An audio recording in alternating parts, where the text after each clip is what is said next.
안녕하세요. 저는 이쁜 딸랑구 하나를 두고 있는 엄마입니다. 최근 들어 경험하게 된 유튜브 세상에 신기해하며 이 채널 저 채널 구독을 하고 있는 중인데요. 도중에 발견된 이 사연 채널에 유독 저의 흥미를 끄는 요즘입니다. 사람들이 허심탄회하게 자신의 인생사를 이야기하는 것이 저에게 용기를 주더라고요. 이야기를 쓸 용기요. 사실 지금부터 제가 이야기하려는 사연은 TV 채널이나 그런 곳에 제보해야 할 사연이긴 한데요. 이를 크게 키우기보단 그냥 저의 힘들었던 마음을 토로하고 위안받고 싶은 마음이 더 커서 이렇게 컴퓨터 앞에 앉았습니다.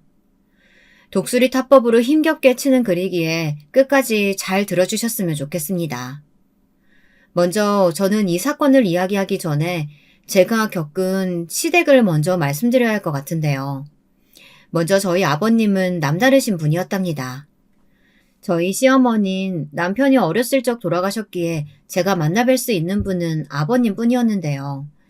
처음 아버님을 만났을 때 인상이 무서우셨어요. 어쩐지 말 한마디 한마디 속에 칼이 베어져 있는 느낌이었습니다. 가만히만 계셔도 카리스마가 절로 풍겨져 나왔는데요. 알고 보니 경찰직에 오래 계셨던 분이었어요. 그래서인지 말씀 한마디를 하셔도 약간 얼게 만드시는 부분이 있더라고요. 반면에 저는 약간 성격이 소심하고 잘 위축되는 편이라 그런 분들 앞에 서면 곧잘 주눅이 드는데요. 시아버지니 얼마나 더 어려웠겠어요. 특히 저희 시아버지는 체격도 크고 그 시대 어르신들답지 않게 손이나 발도 굉장히 크신 편이었어요. 아버님 안녕하세요. 철우 씨한테 이야기 많이 들었습니다. 만나 뵙게 되어서 아니, 영광입니다. 첫 만남은 완전히 망해버렸어요. 얼마나 저를 한심하게 보실까 싶더군요. 도대체 첫 만남에서 말도 더듬고 뭐라고 하고 나왔는지 기억도 잘 안 나요. 그렇게 어버버 하고 있는데 나중에 제 손을 따뜻하게 잡아주시며 그러시더군요. 네가 너무 떨고 있는 거 보니까 내가 장난치거나 하고 싶었는데 분위기가 그런 자리가 또 아닌 것 같아 겨우 참았다. 근데 사실 난 편한 사람이니까 언제든 격이 없이 대해줘라. 네, 아버님. 그리고 참고로 며느리 들어오기만을 엄청 기다렸던 사람이야. 절대 시집살이 이런 건 일절시킬 생각 없고 그저 너희만 잘 살면 되는 거니까 부담 갖지 말고 신경 쓰지 말아라. 전화 연락 이런 것도 하지 마. 아버님을 겪어보며 알게 되었지만 무척 유머러스한 분이셨습니다. 일상이 농담이라고 할 정도로 시종일관 유머를 던지셨어요. 그런데 그게 왜 그렇게 웃기던지 웃다 보면 어느새 시간이 가 있더라고요. 보통 시댁에 오면 언제 시간이 흘러가나 시계만 본다는 며느리들도 있다고 하던데 저는 외려 그 반대였죠. 시아버님 농담 속에 배어있는 따뜻함도 좋았고 저를 은연중에 배려해 주시는 모습도 인상적이었습니다. 그래서 사람은 겪어봐야 한다는 말이 있나 보다 싶더라고요. 또 저희 시아버지에겐 배울 점이 참 많았어요. 아까 말씀드렸듯 시아버지께서 경찰직에 오래 근무하셨다고 했잖아요. 사실 저는 성격상 그런 직업은 무섭고 피곤해서 절대 하지 못할 것 같은데 시아버님께서 간혹 말씀하시는 경험담을 듣고 있노라면 대단하다는 생각이 절로 들었습니다. 가령 이런 말들이었어요. 듣고 있으면 거의 영화 한 편이었고 전 객석에 앉은 관람인이었습니다. 그때 내가 근무할 당시에 동네에 강도질부터 시작해서 죄질이 엄청 나쁜 놈이 있었는데 잡기가 힘들었어. 경찰망을 요리조리 잘 빠져나갔거든. 근데 어느 날 제보를 받고 그놈을 잡으러 어느 오락실에 갔는데 진짜 그놈이 있는 거야. 가짜 제보들이 많아서 설마 했거든. 잘 걸렸다 싶어서 다가갔는데 이놈이 글쎄 날 보더니 화장실로 막 도망가더라고. 나도 빨리 뒤따라갔지. 그래서요? 근데 갑자기 그놈이 화장실에 들어가더니 가방에서 무기를 꺼내는 거야. 무기요? 식칼을 꺼내드는데 나도 사람이니까 약간은 움찔하게 되더라니까. 근데 다행히 그 화장실 안에 소주병들이 나뒹굴고 있었어. 그게 천운이었지. 옆에 있는 소주병으로 확 머리를 갈겨버렸지. 거의 빛과 같은 속도, 아니, 빛보다 빠른 속도였을 게다. 반사적으로 몸이 움직여버렸으니까. 와, 아버님, 진짜 대단하세요. 무슨 영화 줄거리 듣는 줄 알았어요. 대단하긴. 그나저나, 나를 주인공으로 한 영화는 안 나오려나? 죽기 전에 좀 찍어주지. 무료로 출연해줄 의향도 있는데 말이야. 무료 출연이요? 아, 카메오 같은 걸로요? 그래, 카메오. 특별 출연. 시아버지는 입맛을 다시며 아쉬워하셨습니다. 저도 정의감 투철하시고 직업정신 강하셨던 시아버지를 주인공으로 하는 영화가 나온다면 참 좋겠다 하고 덩달아 생각했어요. 에피소드가 엄청났거든요. 게다가 저희 시아버진 시어머니를 남편 중학생 때 암으로 일찍 보내셨기에 더더욱이나 외롭고 힘드셨을 만도 한데 남편 말에 의하면 한 번도 힘든 내색을 하지 않으셨다고 합니다. 남정네 둘 키우는데 뭐가 힘들 게 있어.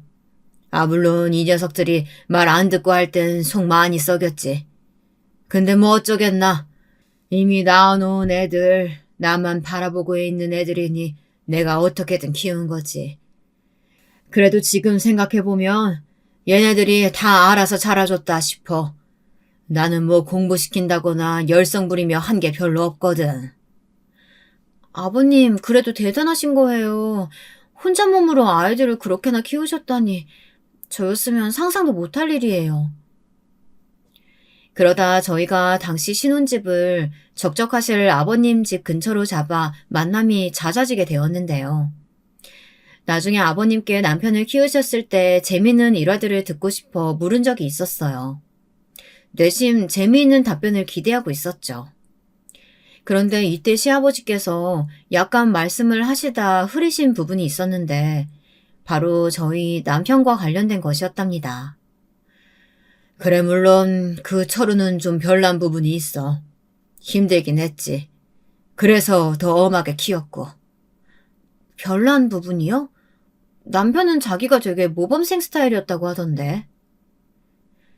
시아버진 남편과 도련님을 키우시는 걸 말씀하시다 남편을 향해 별난 부분이 있다고 하셨는데 정확히 그걸 말씀해주지 않으셨거든요. 언제나 인자하시고 웃음이 많으신 시아버지께서 그렇게 얼굴이 어두워지시는 건 처음 보는 광경이었답니다. 더군다나 남편의 어린 시절이었으니 웃음 나올 에피소드들이 많을 것 같았는데 기대와는 달랐죠. 그런데 그때 남편의 반응도 이상했어요. 우리 이제 안 가? 슬슬 늦었으니까 가야지. 그래. 아버님, 저희 차가 막힐 것 같아서 먼저 일어나 볼게요. 이 사람 내일 출근해야 하는데 피곤한가 봐요. 오냐, 그래. 내가 애들을 너무 붙잡았구나. 피곤한 기색이 일절 없던 남편이 갑자기 너무 피곤하다며 일어서자고 하는 바람에 자리에서 일어나게 되었습니다. 그래서 그 상황은 흐지부지 되어버렸죠. 시아버진 저희를 바래다 주시면서도 약간 표정이 이상했습니다.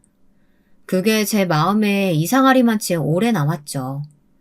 나중에 오늘 사연을 쓰게 된 그 사건이 일어났을 때도 곰곰이 돌이켜보니 그때의 시아버지 얼굴이 생각나더라고요. 도대체 남편은 어렸을 적 어떤 사람이었을까 궁금해져서 그날 그렇게 자리가 파하고 나서도 저는 몇 번 남편이나 혹은 도련님에게 어린 시절 뭐하고 지냈는지 물어본 적이 있었어요. 그런데 그때마다 남편은 다신 묻지 못할 만큼 서늘하게 답했어요. 질문할 여지조차 주지 않는 답으로요. 뭐 별거 없었어. 왜 그런 걸 물어 쓸데없이. 하하, 저희 형은 그냥 혼자 있는 걸 좋아했어요. 나중에 도련님에게서 들은 정보는 그게 다였습니다. 물은 제가 민망해져 다시 저도 묻지 않았고요. 그러다 평소 저를 아껴주셨던 시아버지께서 저를 따로 부르시는 일이 있었는데요. 이날 너무나 충격을 받아 말을 잇기가 쉽지 않았답니다. 사실 시아버지께서는 그 나이 때 남성분들답지 않게 디저트 카페에 가거나 하시는 일을 좋아하셨어요. 달달한 것을 좋아하셨는데 당뇨도 조심해야 하고 건강도 챙겨야 하니 자주는 못 드시고 일주일에 한 번 저와 카페에 마중 가는 것이 당신의 유일한 낙이셨답니다. 그날도 시아버지께서 저와 함께 카페에 가고 싶으신가 보다 하고 새로 산 원피스를 입고 대구로 향했죠. 근데 얼굴 표정이 무거우시더라고요. 아버님, 무슨 일 있으세요? 오다가 새로 생긴 카페 발견했는데 빵이 무척 맛있어 보이더라고요. 거기 가면 될 것 같은데. 아유, 왜 이렇게 안색이 안 좋으세요? 저 아가, 일로 앉아보거라. 무거운 기색으로 제게 곁에 다가와 앉아보라는 시아버지의 말씀에 덩달아 가슴이 무거워졌습니다. 어딘가 심상치 않다는 생각이 들기 시작했죠. 역시나 덤덤하려 애쓰는 시아버지의 말씀 속엔 충격적인 내용이 담겨 있었어요. 너무 놀라지 말고 들어라. 아무래도 당분간 너랑 하는 나들이는 못 갈 것 같구나. 저기, 내가 병원에 입원을 좀 해야 할 것 같아. 위암이라고 하더구나. 네? 순간 너무 놀라 말을 잇지 못했습니다. 같은 위암이라도 몇 기이고 어느 정도의 상태인지에 따라 호전될 확률이 달라지기에 떨리는 목소리로 물었지만 아버님은 이미 3기의 진단을 받으셨다고 했습니다. 절제술 수술을 받고 항암도 해야 하는 상황이었죠. 저는 이미 친정엄마께서 위암을 앓으셨던 적이 있었던 터라 사실상 3기라는 말을 들었을 땐 심장이 철렁했어요. 친정엄마께선 비교적 조기에 암을 발견하셨고 완쾌 판정을 받으실 수 있었지만 그건 정말 천운이 따르신 거였거든요. 3기의 생존율 자체가 높지 않다라는 걸 아는 저는 그만 눈물이 터져 그 자리에서 오열을 하고 말았습니다. 정작 울고 싶은 사람은 아버님일 텐데도 제가 더 주체할 수 없어 민망스럽고 죄송스러웠습니다. 하지만 감정을 막을 길이 없더군요. 아버님, 죄송해요. 제가 진작에 병원에 데려다 드렸어야 하는데 저희 친정 오빠들이 저 못살게 굴 때도 아버님께서 그렇게 적극적으로 도와주시고 그러셨는데 제가 너무 죄송해요. 아니다, 아가. 네가 죄송할 게 뭐 있니? 나는 지금이라도 발견된 게 다행인 것 같다. 역시 나는 운도 좋고 복도 많은 사람이야. 이렇게 내가 병 걸렸다고 울어주는 너도 있고 하니 겁날 게 없구나. 아가, 너무 걱정하지 말아라. 내가 이과담 어떻게든 이겨내보마. 아버님은 그 와중에도 저를 달래주기 위해 무지 애를 쓰셨습니다. 그리고 역시나 아버님답게 치료에 대한 의지를 보이셨어요. 만약 좌절하고 슬퍼하시면 어떡하나 걱정했는데 당신께서 먼저 그런 모습을 보이지 않았다는 사실이 저에겐 위안이었네요. 그러나 남편에게도 집에 가 이 소식을 전달해야 했는데요. 어떤 반응을 보일지 조금 염려가 되었습니다. 워낙에 무뚝뚝한 성정이지만 자신의 부모가 아프다는 소식에 태어날 사람은 없으니까요. 그런데 제가 굳게 마음을 먹고 힘겹게 입술을 떼었을 때 이어진 남편의 대답은 예상 밖이었어요. 남편이 그날따라 늦게 퇴근한지라 12시까지 자지 않고 기다리다 현관에서 남편 가방을 받아들고 이야기를 하게 된 것이었는데요. 여보 있잖아. 아버님 위암 3기시래. 혹시 당신도 들었어? 아버님이 당신한테 먼저 말했으려나? 나 아까 많이 울었어. 아버님 알다시피 우리한테 정말 잘해주셨잖아. 하나뿐인 며느리라고 나도 많이 아껴주셨는데. 말하면서도 저는 다시 아버님 생각에 눈물이 나려고 하는데 남편은 딱히 반응이 없더라고요. 아, 그렇구나. 근데 아버님 나이가 사실 적지 않으시니 이런 일이 언제나 있을 거라고 난 마음에 준비하고 있었어. 그래도 뭐 위암 사기는 아닌 거니까 치료 받으시면 괜찮아지겠지. 어? 여보, 괜찮은 거야, 당신? 뭐가? 아니, 그냥 너무 아무렇지 않아 보여서. 남편의 반응은 덤덤 그 자체였어요. 그땐 슬픔을 숨기려고 하는 줄만 알았습니다. 그 정도로 지나치게 덤덤해서 마치 감정을 못 느끼는 사람 같았거든요. 여기서 남편에 대한 설명을 덧붙이자면요. 남편은 저와 결혼하기 전, 그러니까 연애를 하면서부터 성격이 굉장히 차분하고 침착한 사람이었습니다. 소심 위에다 감정도 오르락내리락 하는 저와 달리 무슨 위기 상황이 닥치든 이성적인 태도를 유지하는 사람이었죠. 저희는 같은 회사에서 일을 하던 사원 사이였는데요. 저는 그런 남편의 모습에 반했고 제가 먼저 좋아해서 고백도 먼저 하게 됐어요. 남편은 싫지 않았는지 받아주는 모양새를 취했고요. 그렇게 불같지도 그렇다고 얼음 같지도 않은 미적거리는 연애를 하다가 저희는 나이가 30이 넘어 결혼을 하게 된 것이었죠. 이때 프로포즈는 의외로 남편이 했습니다. 제가 의외로라는 말을 쓴 거를 보면 눈치채셨겠지만 그만큼 남편은 살뜰하다거나 다정하다거나 그런 사람은 아니었어요. 감정을 표현하는 것에 익숙하지 않은 사람이었어요. 청혼 역시 나랑 결혼해줘 이 짧은 말이 전부였습니다.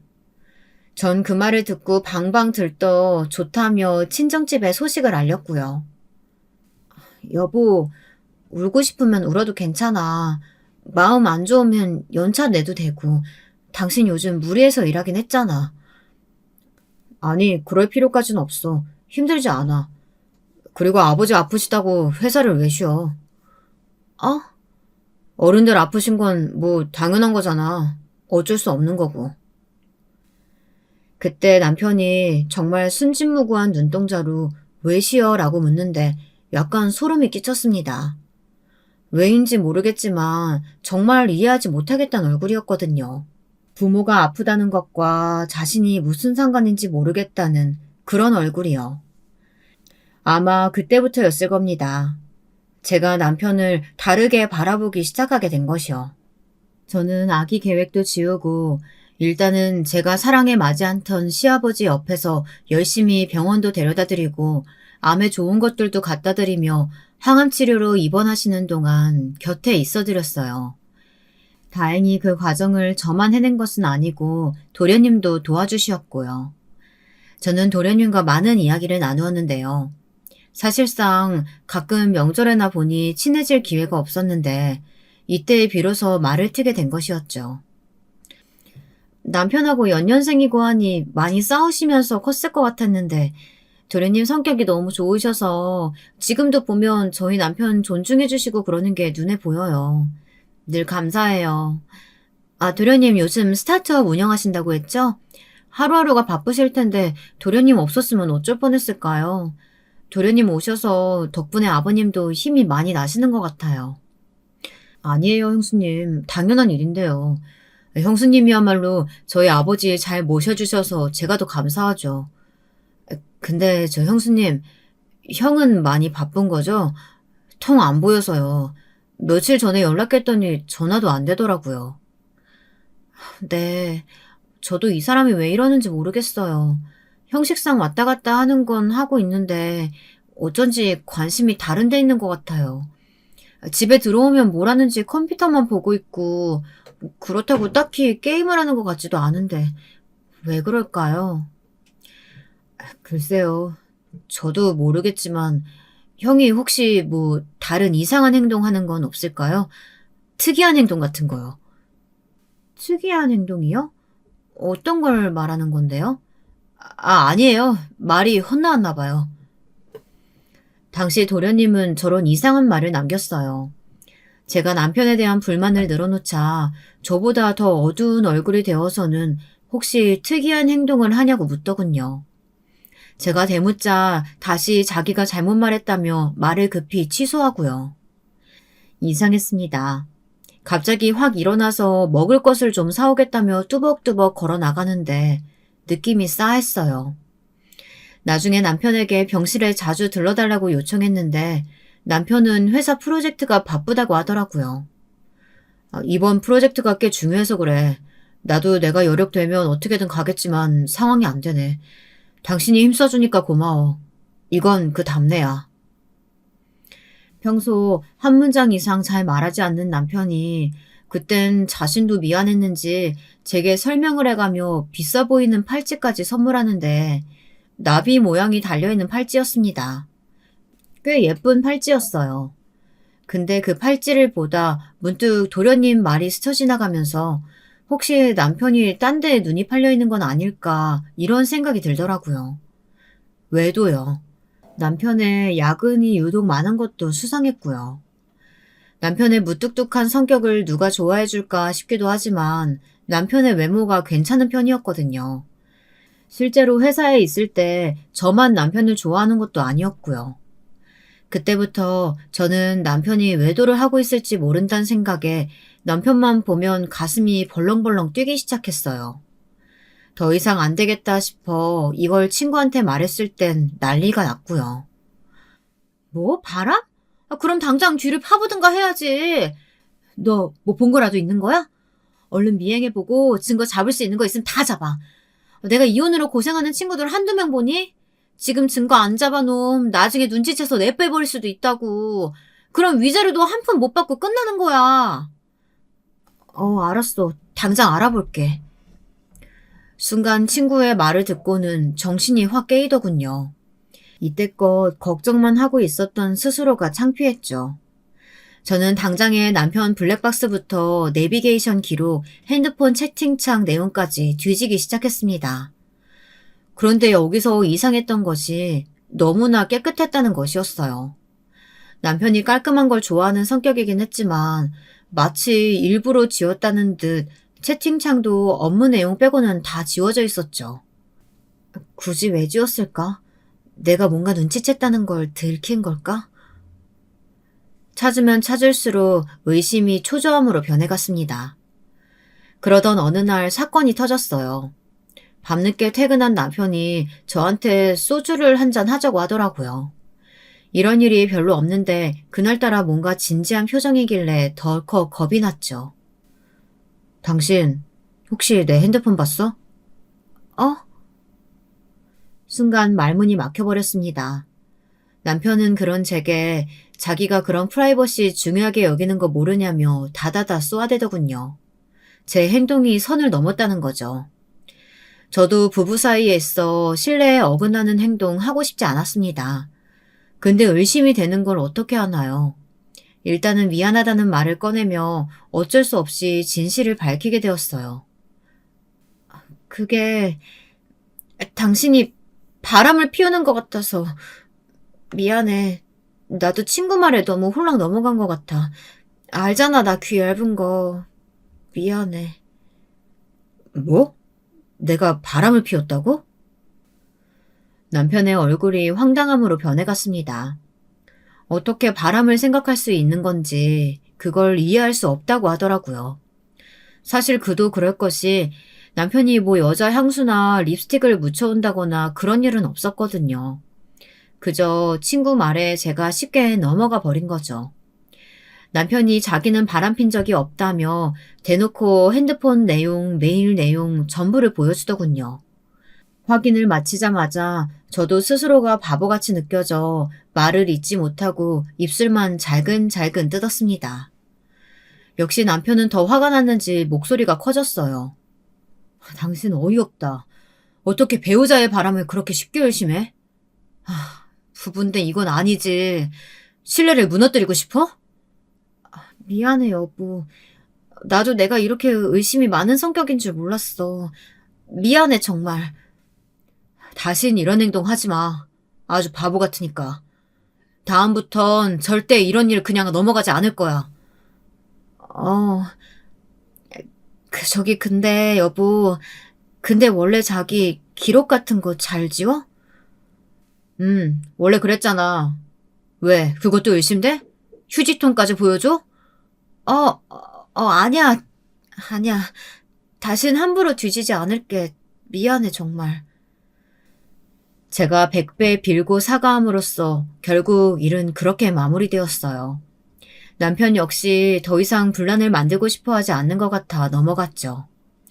지금 생각해보면 제가 이때 더 공격적으로 적극적으로 나서 남편의 뒤를 팠다면 차라리 업체에 맡겼다면 어떻게 되었을지 아마 많은 것이 바뀌었을 것 같다는 생각이 듭니다. 그 사이 아버님은 힘겹게 인생의 고비를 지나고 계셨어요. 남편에 대한 의심이 종결되고 다시 아버님에게 관심을 돌릴 수가 있었는데요. 가슴 아프게도 아버님은 항암의 부작용을 크게 겪으셨어요. 아마 여기서 항암 치료를 한 번이라도 받아보신 분이라면 아시겠지만 몸 안에 나쁜 암세포만을 죽이는 것이 아니기 때문에 살도 많이 빠지고 입맛도 잃어버리시고 거기다 설사도 심하셨습니다. 아가, 너에게 미안하다. 네가 애써주는데 참 내가 이걸 이겨내지 못하고. 아니에요, 아버님. 약한 소리 마세요. 저 하나도 힘들지 않아요. 얼른 나와서 우리 꽃구경도 가고 단풍 구경도 가고 해요. 그때마다 전 일부러 쾌활한 목소리를 내어 아버님이 좋아하시는 꽃 한 송이를 침대 옆에 놓아두곤 했죠.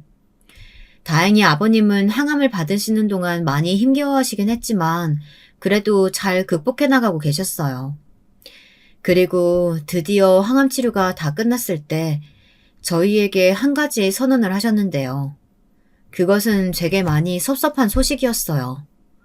바로 시골로 내려가겠다는 것이었습니다. 공기 좋은 곳으로 가 요양을 할 겸 쉬고 싶다시는 게 요지였어요. 아파 보니 알겠더구나. 내가 세상 쓸데없는 것에 너무 많은 신경을 쓰고 살았다는 것을. 진즉 좀 스트레스 덜 받고 건강 신경 쓰며 살면 좋았을 걸 말이야. 세상 만사 그래도 즐겁게 살았으니 죽어도 후회는 없을 거라 생각했는데 막상 죽음 앞에 부딪혀 보니 후회되는 것들 천지였어. 얘들아, 뭐니 해도 건강이 최고란다. 그리고 어느 정도 즐기며 살아야 돼. 나는 이걸 지금에서야 알았지만 너희들은 일찍 깨닫고 스트레스 받지 말고 건강 챙기며 살아야 한다. 아무쪼록 나는 내려갈 테니까 가끔 휴식 필요할 때 내려와서 나랑 떠들고 가거라. 아버님, 정말이세요? 정말 결정하신 거예요? 전 너무 서운했어요. 제게 결혼 생활 내내 많은 지지자가 되어주셨던 분이 곁을 떠나간다는 생각에 외로움도 한켠 들더라고요. 그만큼 아버님은 제게 의미가 깊었던 분이었습니다. 하지만 아버님은 그 한 말씀을 남기시고 집을 처분하신 뒤 빠르게 시골로 내려가셨습니다. 사람 만나는 것도 좋아하시고 여기서 친구분들도 꽤나 많으셨는데 그 모든 걸 다 처분하고 내려가실 정도면 건강을 잃으시면서 느끼신 게 큰 것 같았어요. 그 후 도련님이 결혼할 여자를 데려와 장가를 가고 또 저희 사이에도 아이가 생기면서 인생은 아무렇지 않게 굴러가기 시작했습니다. 저와 남편은 사실 임신을 위해 딱히 크게 노력한 건 없었는데요. 제가 체질적으로 임신이 잘 되는 체질이었던 건지 마음을 먹으니 쉽게 아기씨가 들어서 버렸어요. 친정엄마는 축복 중에 그런 축복이 없다며 동네에 잔치를 열 기세였어요. 네 오빠들 중 정상이 하나도 없어서 내가 마음고생만 오지랖게 했는데 너라도 임신하고 손주 소식 들고 오니 얼마나 기쁜지 몰라. 아이고 우리 딸 장하다 장해. 기특해. 물론 아버님 역시 굉장히 좋아하셨습니다. 아버님은 공기 좋고 물 좋은 시골에서 간간히 소식을 전하곤 하셨는데 가끔씩 직접 농사 지으신 채소들을 보내기도 하셨어요. 제 임신 소식을 듣곤 뭐? 아니 정말이냐? 나한테 손주가 생긴다고?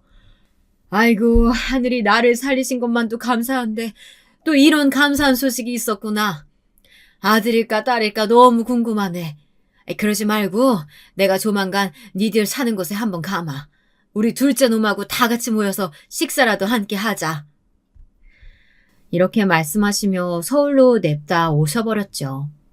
제가 입덧이 좋아졌을 시기 오셔서 그날은 오랜만에 아버님과 즐겁게 못다한 수다를 떨며 회포를 풀었답니다. 사실 아버님이 시골에 계시니 전보다 교류가 적어졌고 예전같이 어디를 같이 다닐 기회가 없어 아쉬웠는데 얼마나 좋던지요. 마치 오랜 친구를 만난 것 같았습니다. 그런 마음에 종일 떠들고도 하룻밤만 자고 가라고 조르게 되었어요. 그런데 그때 남편이 저를 구석으로 끌더라고요. 저기, 꼭 아버지 우리 집에서 재워야 돼? 어? 그게 무슨 말이야? 아버님 반년 만에 보는 거잖아. 왜? 여기서 재우시면 안 될 이유라도 있는 거야? 아니, 그건 아니고, 아, 나는 좀 불편해서. 당신이 아버지가 불편하다고? 아니, 왜? 처음 듣는 황당한 소리였습니다.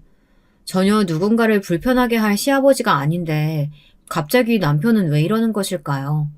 제가 따져 물으니 절대 답은 해주지 않고 자긴 불편하니 내보내란 말만 하더군요. 그러다 결국 제가 의견을 물으지 않으려 하자 그럼 제 마음대로 하라며 토라진 듯 뒤를 도는데 황당했죠. 보통은 제가 저희 친정엄마를 데려온다고 하거나 할 때 이런 상황이 발생하잖아요. 그리고 정말 이해가 안 됐던 건 실제로 나중에 저희 친정엄마가 저희 집에서 아이를 봐주겠다고 일주일이나 머물고 가신 적이 있었는데요. 그땐 남편이 별 불편한 기색을 비추지 않았거든요. 여러분들이라면 이해가 가시겠어요? 딱히 남편과 시아버지 사이 드러나는 갈등이 없었는데 말이죠. 그리고 그때 시아버진 저희 사이에 작은 실랑이가 있는 것 같으니 도리어 약간 불편해하시며 그렇게 마음이 찝찝한 채로 그 다음날 아침 배웅을 하게 되었습니다. 아버님 자주 오셔야 돼요. 아니 아버님이 오시는 게 아니라 제가 자주 갈게요. 아기 낳고 손주 보여드리러 갈 테니까 건강히 계세요. 화투 너무 많이 치지 마시고요. 담배는 절대 안 되는 거 아시죠? 알겠다 알겠어. 우리 며느리 아니면 누가 내 걱정해 줄까 몰라. 그나저나 다음에 시골 오면 내가 소개시켜 줄 사람이 있어. 이쁜 사람이 있는데 사람이 야무지고 착실해.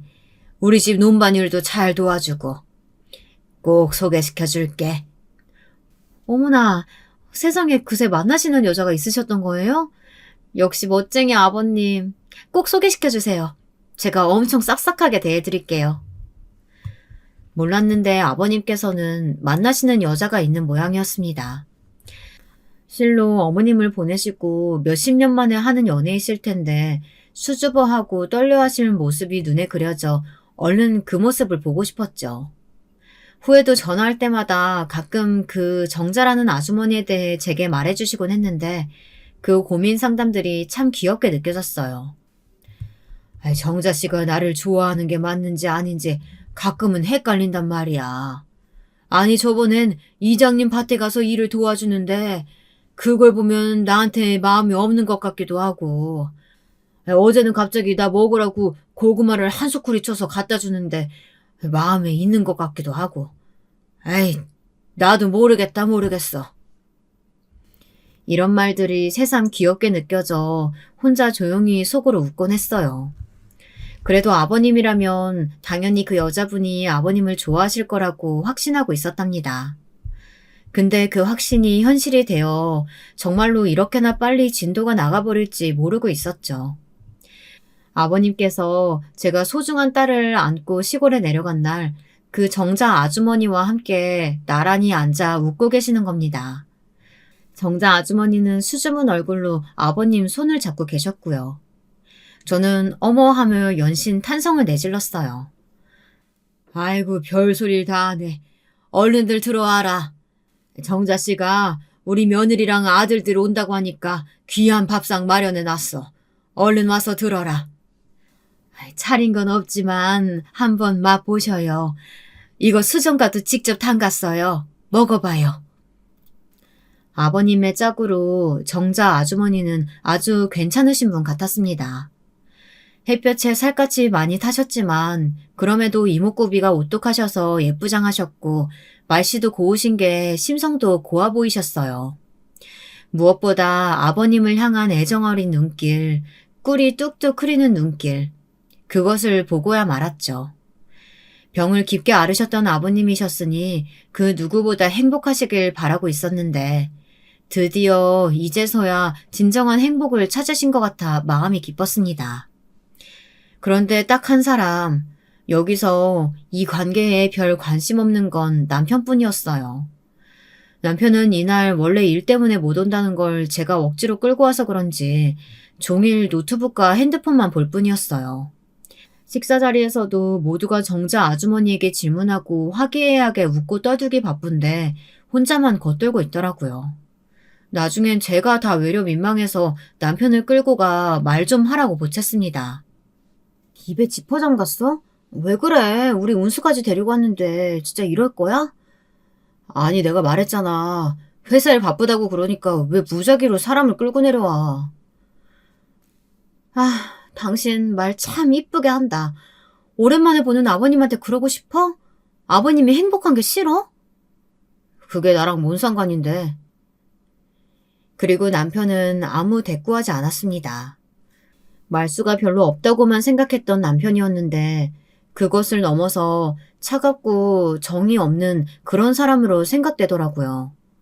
남편은 당시에 사업을 시작했는데 바쁘단 핑계로 아이 교육에도 뭐에도 별로 관심이 없었어요.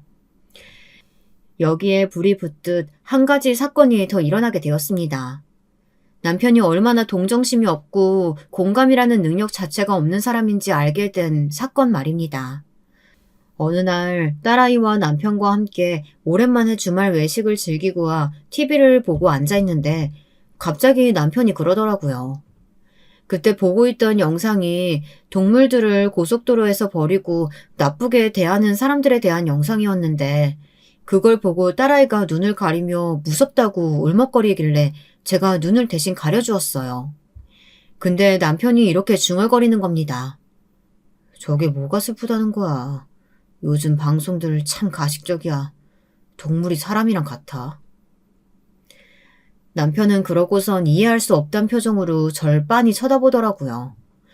순간 내 남편에겐 양심의 가책이랄까 그런 게 없는 건가 그런 생각이 스치는데 저도 모르게 핸드폰에 소시오패스란 단어를 치고 말았습니다. 거기에 적힌 특징들을 보는데 교묘하게 남편과 맞아떨어지는 것들이 보였습니다. 남편은 목표를 이루기 위해 수단과 방법을 가리지 않았고 윤리적인 선이 가끔은 불분명하기도 했습니다. 예를 들어 버려진 동물이나 아기가 나오는 다큐멘터리를 봐도 별다른 감흥을 느끼지 못했고 저희 아이가 힘겹게 리어카 끄시는 할아버지를 보고 도와주려고 하면 신경 쓰지 말고 내버려둬 라며 도리어 아이를 막았어요. 여보, 왜 그래? 뭐가?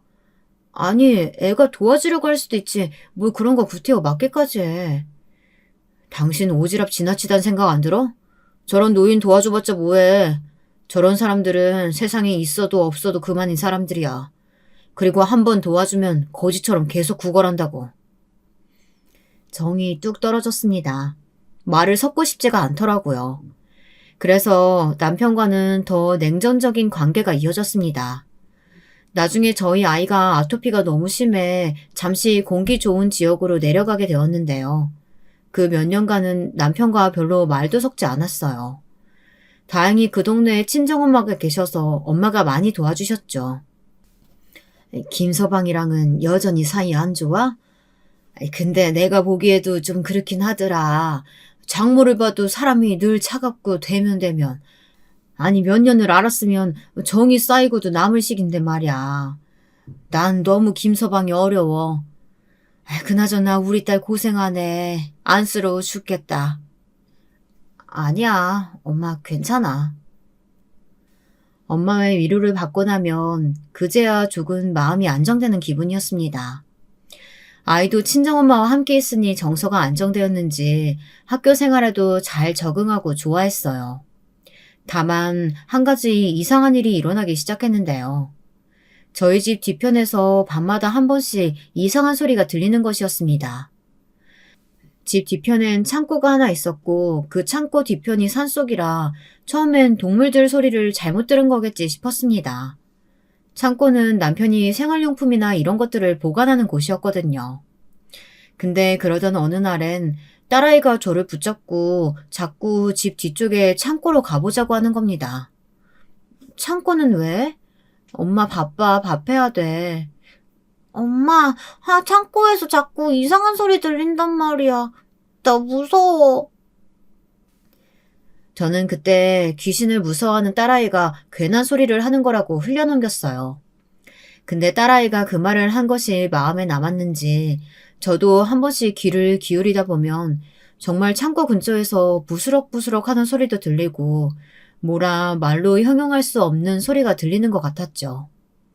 그 앞에 있다 보면 괜히 소름이 오서서 돋았죠. 근데 제가 어느 날 아침 창고 앞에 한참 서 있으니 남편이 큰 목소리로 저를 부르더군요. 목소리가 너무 커서 순간 놀라 들고 있던 핸드폰까지 떨굴 뻔했습니다. 당신 뭐 하는 거야? 왜 여기 있어? 어? 나 그냥... 당신 음식 준비 안 해? 나 얼른 먹고 출근해야 한다고. 아, 어... 남편은 유난스럽게 짜증스러워하며 화를 내더라고요. 평소야 아침밥 준비가 늦는다고 화를 내는 사람이 아닌데 그날따라 그러는 것이 마치 뭔가를 들킨 사람 같았어요. 들키지 말아야 할 것을 들킨 그런 느낌을 받았죠. 저는 남편의 만류에 곧장 집으로 갔지만 그 뒤에서 남편이 창고문을 단단히 잠그는 소리가 들려 저도 모르게 발길을 멈췄습니다. 왜 저렇게 예민하게 구는 거야? 뭐가 있다고 저기. 처음엔 단순히 짜증이 났지만 밤새 남편이 자물쇠를 잠그는 소리가 잊혀지지 않았어요. 특히 밤이면 더 생각이 났습니다. 어느 날은 창고 안을 슬쩍 들여다볼까 생각하기도 했습니다. 하지만 어처구니 없는 생각이라고 여기며 스스로 고개를 가로저었죠. 아마도 저는 이때 분명 어떤 직감을 느꼈지만 무시하려고 했던 것 같습니다. 무언가 엄청난 것을 알게 될까봐 그걸 두려워하는 마음이 작동한 것 같아요. 하지만 그러던 어느 날 딸아이가 저를 부르는 소리가 들렸어요. 곤히 자고 있는 저를 흔들어 깨운 딸은 자꾸 무서운 소리가 난다며 제 품으로 파고드는 겁니다. 소리? 무슨 소리가 난다는 건데? 엄마, 집 뒤쪽에서 자꾸 이상한 소리가 나. 나 못 자겠어. 엄마 아빠랑 잘래. 딸 방은 집 뒤편이랑 더 맞닿아 있어 유독 더 그런 소리들을 많이 듣는 것 같았어요. 결국 저는 딸 방을 저희 방과 바꿔주었죠. 그리고 어느 날은 제가 직접 확인을 해보기 위해 용기를 내보려고 했는데 거기에 신경 쓸 새도 없이 마음이 힘든 일이 일어났습니다. 도련님에게서 어느 날 연락이 와서 잠깐 서울로 가 커피숍에서 자리를 잡고 이야기를 나누게 되었는데요. 도련님이 저를 보자마자 무서운 얼굴로 바뀌더군요. 제가 아버지 안색이 안 좋은 것 같아서 병원에 데리고 갔는데 암이 재발되었다고 이번엔 전이까지 다 돼서 손 쓸 방법이 없다고 해요. 아버지가 항암하실 수 있는 체력도 안 될 것 같고 일단 형수님께 소식 전해야 될 것 같아서 이렇게 뵙자고 했어요. 아버님이요? 정말이에요? 눈물을 글썽거리는 도련님 말 속에 저는 또 한 번 무너지는 것 같았습니다. 결국 아버님은 호스피스 병동으로 가게 되셨고 저는 이제 아버님의 마지막을 정말 준비해야 한다, 이별을 준비해야 한다는 것을 깨달았습니다. 나는 괜찮다. 너무 걱정하지 마라. 그나저나 니들이 나보러 온다고 고생일까봐 그게 더 걱정스럽구나. 큰애도 그렇고 다들 바쁠 텐데. 아니에요, 아버님. 그게 뭐가 걱정이에요. 아가야, 나는 언젠가 이렇게 될 줄 알았다. 그러니까 너무 슬퍼하지 마라. 이만큼 누리고 살았으면 됐지. 뭘 더 살겠다고 욕심을 부리니. 이 정도면 충분해. 정자 씨도 만났고 우리 복덩이 며느리도 얻었고 손녀도 보았고 됐다. 아버님은 그날따라 미련이 없어 보이셨어요. 뭐랄까 체념을 하신 듯 보이셨습니다. 그저 자신의 운명이니 덤덤히 짊어지고 가겠다는 것 같았어요. 그 앞에서 전 아무 말을 할 수가 없었습니다. 그저 병실에서 나오며 복도를 걸어가는 내내 시야가 뿌얘질 정도로 울었을 뿐이었죠. 아버님은 끝까지 남편 걱정도 중간중간 하셨지만 남편은 정작 찾아오지 않았습니다. 정작 아주머니가 옆에 계시다는 게 다행이었죠. 그리고 아버님은 찾아뵐 때마다 점점 눈에 띄게 새약해지시더니 마지막 임종을 맞이하기 직전이 되자 저를 따로 부르셨어요. 네, 아버님, 저 왔어요. 아버님 며느리 왔어요. 아가, 너에게 할 말이 있다. 이거 꼭 잊지 말아야 한다. 나 믿지? 더듬더듬 쇳소리를 내뿜으며 힘겹게 하시는 말씀에 무슨 말인가 하고 귀를 기울였는데 아버님이 한 말은 이해할 수가 없었습니다. 제가 생각한 것이 전혀 아니었거든요.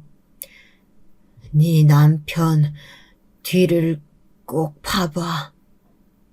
네? 아버님, 그게 무슨 말씀이세요?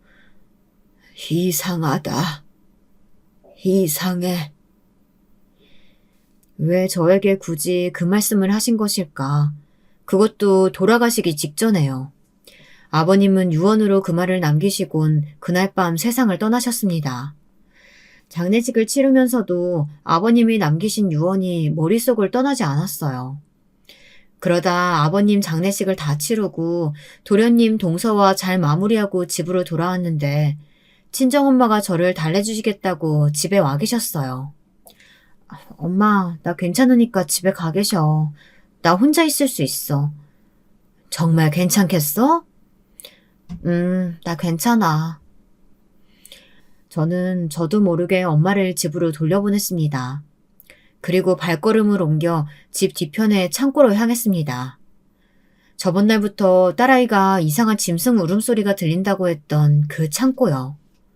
저는 창고로 향하며 그 문고리를 잡을 때까지 제발 아니길 바라는 심정이었던 것 같습니다. 이건 내 망상일 거야, 내 착각일 거야 하면서요. 하지만 창고문을 열자마자 닥쳐온 광경은 제가 도통 감당해낼 수 있는 것이 아니었습니다. 바로 모녀가, 그것도 엄마 쪽은 옷이 다 찢어진 채로 딸을 끌어안은 채 저를 쳐다보고 있었거든요. 구해주세요. 제발 구해주세요. 40대 중년으로 보이는 여자가 저를 보며 이렇게 외치고 있었습니다. 저는 털썩 주저앉아 어찌해야 할 바를 모르고 있었어요. 그러다 이내 정신을 차리곤 모녀 쪽으로 다가가 손에 잠긴 쇠사슬을 풀어주었습니다. 옷도 축혀 세워 올려주었고요. 어떻게, 언제부터 여기에... 당신 남편이 우리를 감금해놓고 짐승처럼 부리고 있었어요. 그 못된 새끼, 쳐 죽일 새끼가요. 얼른 경찰에 신고해줘요. 우리 좀 구해줘요. 우리 애가 많이 아파요. 도와주세요. 여자의 말에 여자아이를 보니 어린아이는 한눈에 봐도 삐쩍 말라 보이고 안색도 새파란 게 결코 상태가 좋아 보이지 않았습니다. 저는 다급히 112에 신고를 했고 곧바로 경찰이 들이닥치게 되었습니다. 그때부터 상황은 쭉쭉 흘러가게 되었어요.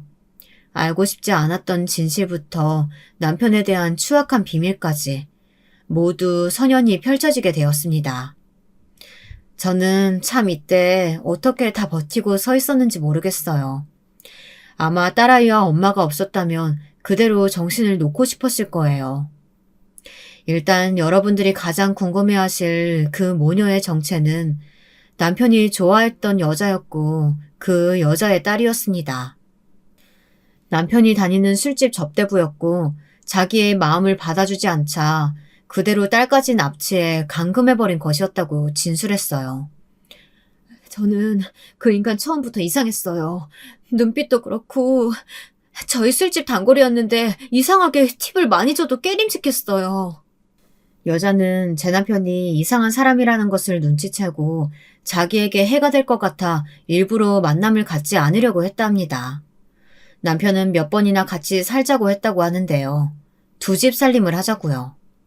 그런데 그 여자의 거부가 남편으로 하여금 더 추악한 행동을 하게 만든 것이었죠. 지금도 저는 아직도 잊지 못합니다. 창고 뒤편에서 딸아이가 들은 짐승 소리, 그리고 저도 은연중 악몽처럼 들었던 울음소리.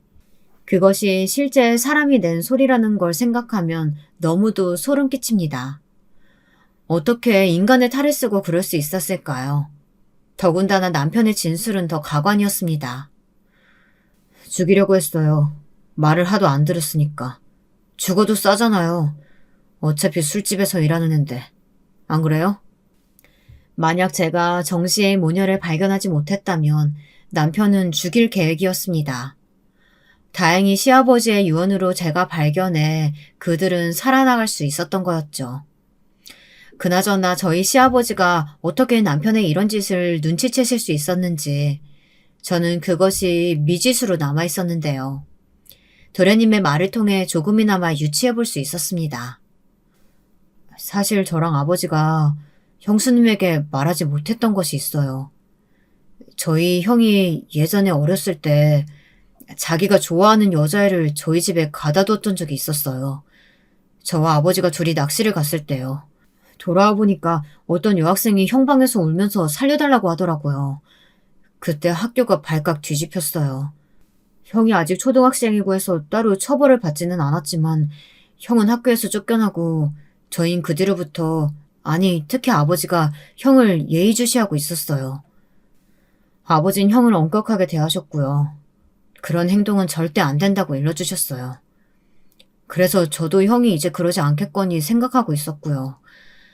아마 아버지는 형이 아버지를 잘 만나려고 하지 않았을 때부터 형이 위험한 행동을 하고 있다는 걸 눈치챘을 거예요. 충격적이게도 남편은 이미 어린 시절 비슷한 범행을 저지른 적이 있었습니다. 제가 남편에게 느꼈던 비인간적인 감정들은 너무나 정확한 직감이었던 거였죠. 그리고 시아버지께서 딱히 어떤 부분을 보셨을지는 모르겠지만 어찌됐든 시아버지의 말이 아니었다면 모녀가 살아나가지 못했을 테니 지금으로선 그나마 다행이란 생각이 듭니다. 남편은 현재 교도소에 있습니다. 이 일이 끝나고 저는 남편과 완전히 남남이 되어 딸아이와 잠깐 외국에 가서 살다가 다시 한국에 들어와 지내고 있는데요. 한국에 들어오니 더더욱 전 남편 생각이 나기도 하고 그때 일이 생각납니다. 이제 전 남편이 된 그 인간, 그 추악한 인간과 살을 맞부딪히며 살았다는 사실만으로도 너무 끔찍한 기분에 사로잡히곤 합니다. 한동안 정신과 치료를 오랫도록 받아야 할 만큼 저 역시 내상이 컸는데요. 그래도 지금 딸과 이렇게 평범한 생활을 해갈 수 있음에 감사하려고 합니다. 아마 이 이야기 들으시고 충격받으신 분들도 많으실 텐데요. 잘 극복할 수 있도록 따뜻한 댓글 많이 부탁드립니다. 지금까지 이야기 들어주셔서 감사하고 여러분 항상 건강하세요.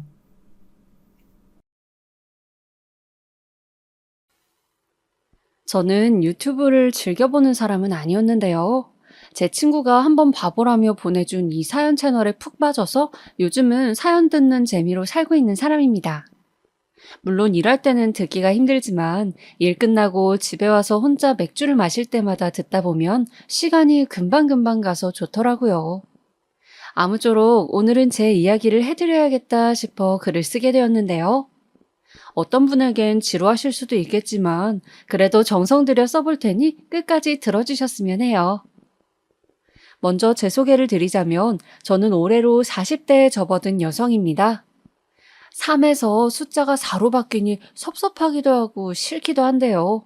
그래도 빠듯하고 늘 조급하게 살았던 20대를 생각하면 지금이 훨씬 나은 것 같아요. 그때를 생각하면 다신 돌아가고 싶지 않을 정도로 마음이 항상 힘든 시기였거든요. 저의 20대 중반부턴 청춘이란 말과 한참 거리가 있었어요.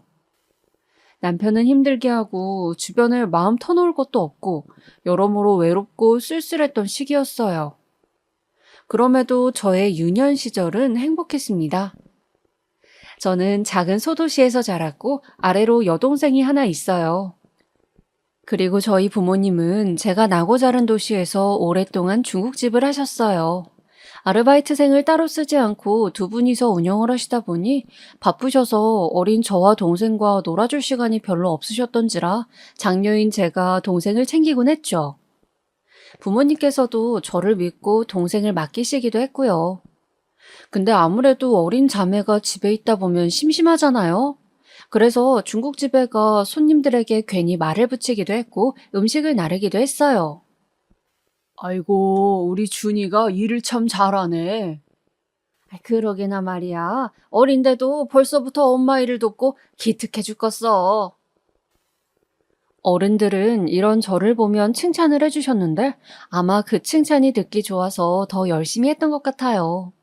아마도 이때부터 사교성이 만들어지지 않았을까 싶은데요. 초등학교를 들어가서도 저는 아주 활발한 아이였어요. 조용히 있기보단 밖에서 땀 흘리며 뛰어놀길 좋아했고 낯도 가리지 않아서 남자애들과 곧잘 어울려 놀곤 했어요. 어쨌든 이런 행복한 학창 시절을 보내다 고등학교에 올라가게 되었는데요.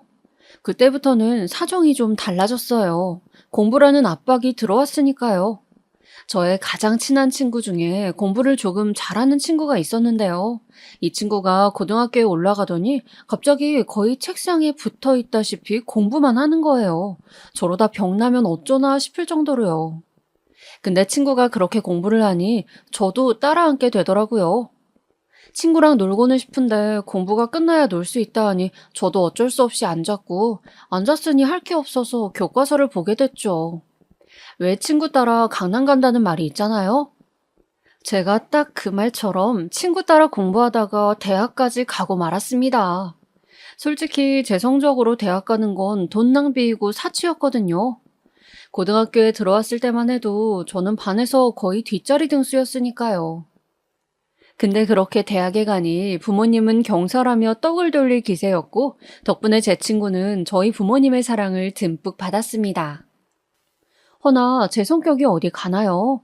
대학에 가고 자유가 주어지니 저는 또 변했어요. 다시 활발하고 놀기 좋아하는 그 아이로 돌아온 거죠. 청춘의 자유. 저는 이걸 정말 말 그대로 즐기고 또 즐겼습니다. 나이트도 가보고 미팅도 하고 친구들과 바닷가로 여행도 가고 그러면서 말이죠. 그때 역시 학창시절처럼 참 즐겁고 낭만이 있던 때였어요. 더군다나 거기서 만난 남자친구가 저의 젊은 시절을 더 아름답게 만들어주었죠. 어느 날 친구와 무턱대고 떠난 경주 여행에서 모르고 길을 잃고 말았는데요. 그때는 지금처럼 인터넷 지도 이런 게 발달된 때도 아니었고 또 시골길이라 계속 헤매고 있었어요.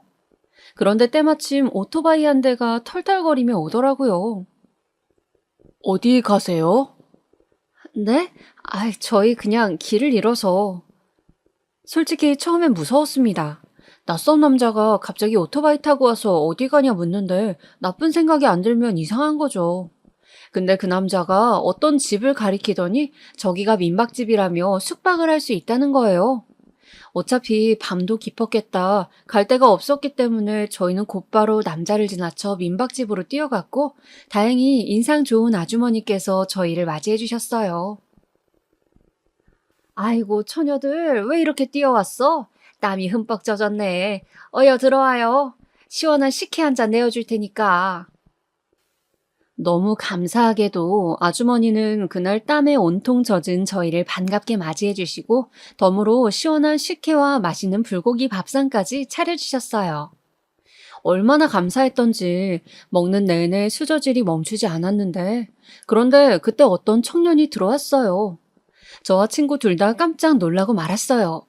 아까 저희에게 민박집을 알려주던 그 청년이었거든요. 어? 잘 찾아오셨네요. 여기 누구세요? 쟤는 내 아들이야. 인사해라, 민호야. 알고 보니 그 청년은 민박집 아주머니의 아들이었습니다. 아들이 한마디로 영업을 잘했던 거죠. 근데 불빛에서 보니 그 청년 꽤나 잘생겼더군요. 아깐 컴컴한 곳에서 말을 걸어 무섭기만 했는데 다시 보니 이목구비도 뚜렷하고 특히 눈매가 깊어 분위기 있어 보이는 타입이었어요. 저는 그 청년의 얼굴에 빠져 잠시 헤어나오지 못하고 있다가 이제 자러 가야 한다는 민박집 아주머니의 말에 정신을 차렸고 아쉬운 마음을 뒤로 한 채 방으로 들어갔어요. 그런데 침대에 누워서도 그 청년 얼굴이 잊히지가 않아 아른거리더라고요. 이대로 헤어져야 한다는 사실이 아쉽게도 느껴지고요. 그렇게 잠을 뒤척이고 있을 때 목이 말라 부엌으로 나왔는데 마침 청년이 책을 보고 있더라고요. 잠이 안 오셨나 봐요. 아, 네. 같이 여기 와서 차라도 마시며 이야기 나누실래요? 그 청년이 말을 걸자 얼굴이 잘 익은 사과처럼 새빨개졌습니다. 제가 생각해도 너무 촌스러웠죠. 근데 어색함이 언제 있었냐 싶을 정도로 저희는 그날 그 테이블 위에서 여러 이야기를 나누었습니다. 어디에 사는지, 어떻게 살아왔는지, 앞으로 뭐 하면서 살지. 처음 만난 사람이었지만 이상하게 입이 저절로 고삐가 풀린 것처럼 말이 다다다 튀어나왔고 그 사람 역시 제가 편했는지 그랬어요. 왜 어차피 안 볼 사이면 더 말하기 편할 때가 있잖아요. 그런 느낌이었죠. 우리는 시골의 밤 풍경을 별빛 삼아 낭만이 흐르는 가운데 서로를 그렇게 조심스레 탐색해 갔어요. 준희 씨는 대학 졸업하면 뭐 하고 싶어요? 모르겠어요. 디자인과를 졸업하긴 했는데 사실 디자인이 정말 하고 싶은진 모르겠고 그래도 뭐 일단 이쪽 과를 나왔으니 전공 살려서 취직해야겠죠? 할 게 딱히 없으니까. 솔직히 요즘은 어릴 때가 그리워요. 아무 생각 없이 놀고 먹고 그때가 재밌었는데. 나이 먹으니 고민만 많아지는 것 같아요. 제가 준희 씨를 잘 모르지만 뭐든 잘할 사람 같아요. 그러니 너무 고민하지 말고 한번 해봐요. 하고 싶은 게 뭐든. 그때 그 사람이 던진 그 한마디는 제 삶에 큰 파장을 불러일으켰습니다.